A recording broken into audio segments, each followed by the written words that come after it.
Hey guys, welcome to the Liberal Hive Mind, a channel solely focused on exposing the abundant hypocrisy of the left. You know, in a lot of the videos that I've been recording lately, I've been making a similar point. I keep saying how Democrats try to overcomplicate things, like they did with the border. It's such a complicated problem. The system is broken, we can't possibly fix it unless we have billions upon billions of billions and billions of dollars in new funding for new departments and expanding these departments. They always pretend as if these problems are too complex or too difficult to fix. You know, like Barack Obama said, you need some sort of magic wand to achieve higher than 2% growth regularly. Oh, it's so difficult. I don't know, I guess Donald Trump must be some sort of frickin' wizard.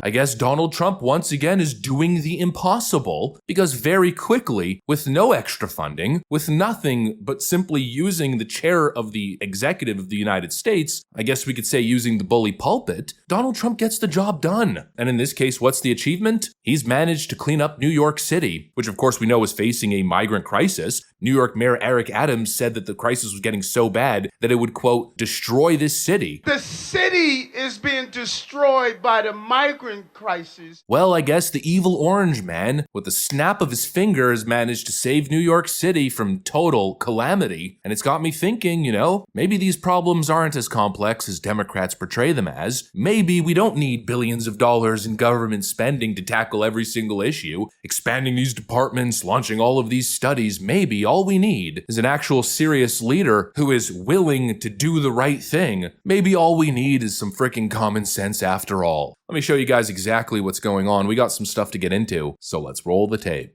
All right, folks, so like I said, New York City has changed a lot since Donald Trump was elected. We all remember what it used to look like, right? Thousands of illegal migrants all over the place, clogging the streets, loitering in hotel lobbies, setting up intense chaos, crime.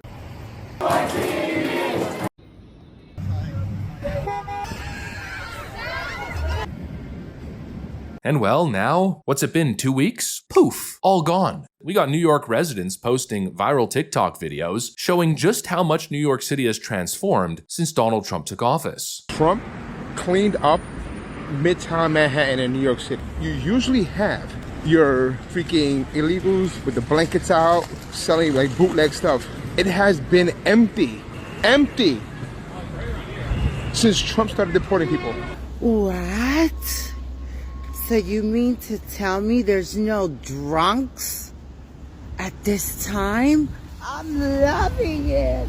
I'm loving this piece. Now I gotta tell ya, that is a serious turnaround. I was just in New York not that long ago. I was there for the Madison Square Garden rally, and I could pretty much confirm this is not what it looked like. In fact, I've been in New York City maybe 4 or 5 times in the last 2 years, and I've noticed the problem. I've been in some of these, let's call them problem areas. Well, now we got residents walking to those exact same areas and saying, look, not a soul, brand new, it looks clean, it's amazing. Folks, this is what real leadership looks like, but most importantly, this is what having standards looks like. You know, that's one of my biggest problems with the left. They don't seem to have basic standards. I've traveled a lot recently. You know, this YouTube channel has really changed my life, and I took advantage. I went from a broke college dropout to all of a sudden producing for myself and my family, and so I took advantage of that, and I traveled as much as I could. I've been to Tokyo, I've been to Singapore, I've been to Europe. You know, I've been traveling all over the place, and I've seen some beautiful, clean cities. And then you contrast that with New York, Chicago, and Los Angeles, and of course San Francisco, and honestly, it's just shameful.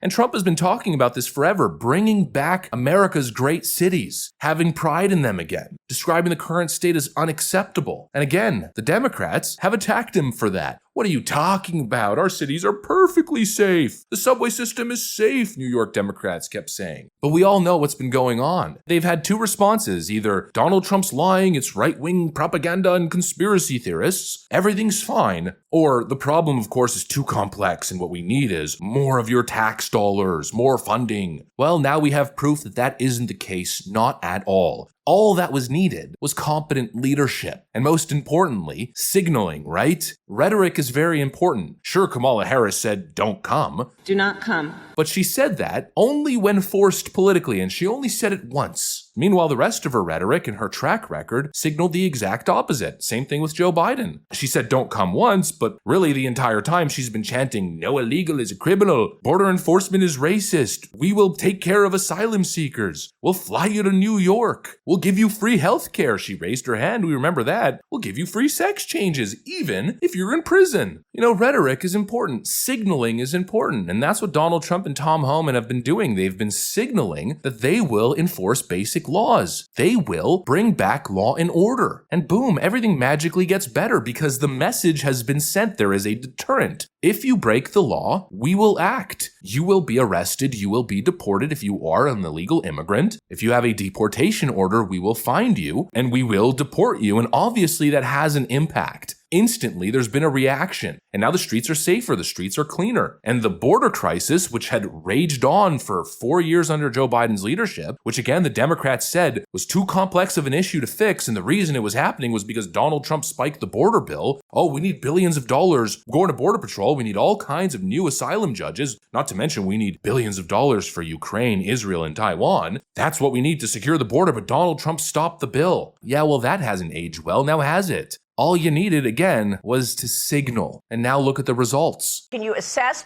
your work so far? Well, look, I looked at the numbers this morning, Maria. The crossings on the border are down 93%. 93%. Wow. That's a bigger decrease than under the first Trump administration. So, look, I've said it. President Trump is a game changer. No one has had the success he's had on securing the border. He clearly understands we can't have strong national security if we don't have border security. We need to know who's coming in, what's coming in, where it's coming in, why it's coming in. And we have achieved a success on the border already. We got more work to do. And on top of that, as far as the deportation operation, we're just shy of, I think we got 5,000 already arrested the first week, and majority of them being criminals. The non-criminals, and the media's talking about, who are these non-criminals? The non-criminals are arrested in sanctuary cities because you force us into the community rather than arresting the bad guy in the jail. And when we find that criminal, he's most likely with others, and they're going to go too. So if you want to be a sanctuary city, you're going to get exactly what you don't want. More agents in the community and more non-criminals arrested. Thanks to new border czar Tom Homan. What an upgrade, by the way, from border czar Kamala Harris to now border czar Tom Homan. In less than 2 weeks, border crossings are down 93%. Now that is a statistic. That's called performance. That is victory. Could you imagine there's this massive crisis that's been ongoing for 4 years? All these useless bureaucrats scratching their head, unable to fix the problem. Then these guys come in and in 2 weeks, the problem has essentially been rectified? Down 93%? It's unheard of. It's incredible. It turns out that these problems are actually not that complex. And in the first time in years, those breaking American laws, those illegally crossing in, well, there's finally consequences for those actions. It was literally that simple all along. And this is total vindication because that is what I have been yelling in this microphone for years. I mean, what a victory lap we're currently taking. Absolutely amazing. Honestly, I'm not sure winning this hard will ever get old. Anyways, that's pretty much what I got for you guys on this one. Hopefully you enjoyed the video. If you did, make sure to leave a like and possibly subscribe. Thanks for watching, and I'll see you on the next one.